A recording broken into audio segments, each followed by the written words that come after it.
আমি এক হতভাগী পরিস্থিতির শিকার হয়ে বাচ্চা রেখে গেলাম, দয়া করে কেউ নিয়ে যাবেন। একজন মা তার বাচ্চাকে হাসপাতালের বেডে রেখে এমন একটি চিরকুট লিখে চলে গেছেন। আসলে কতটুকু অসহায় হলে কিংবা কতটুকু পরিস্থিতির শিকার হলে একজন মা তার বাচ্চাকে রেখে এইভাবে চলে যান। আমরা যারা দেখছি যে আমরা যারা আছি অনেকেই সন্তানকে আমরা যেভাবে ভালোবাসি তাদের সব আবদার পূরণ করি।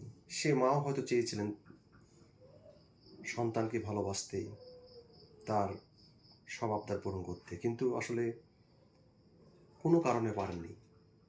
সামাজিকভাবেই হোক, আর্থিকভাবেই হোক, কোনো একটা পরিস্থিতিতে অবশ্যই ঘটনা রয়েছে যার কারণে তিনি বাধ্য হয়েছেন তার বাচ্চাকে এইভাবে রেখে যেতে।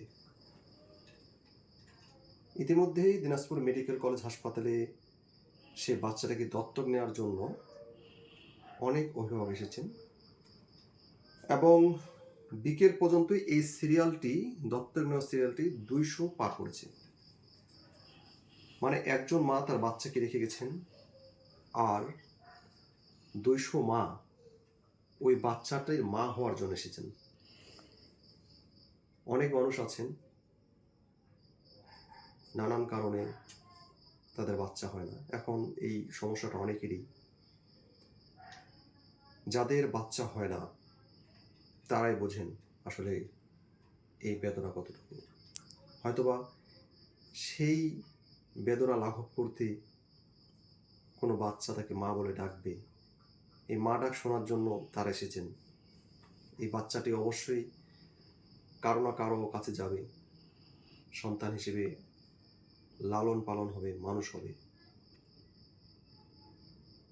বলা হয়ে থাকে জন্ম হোক যথাতথা, কর্ম হোক ভালো।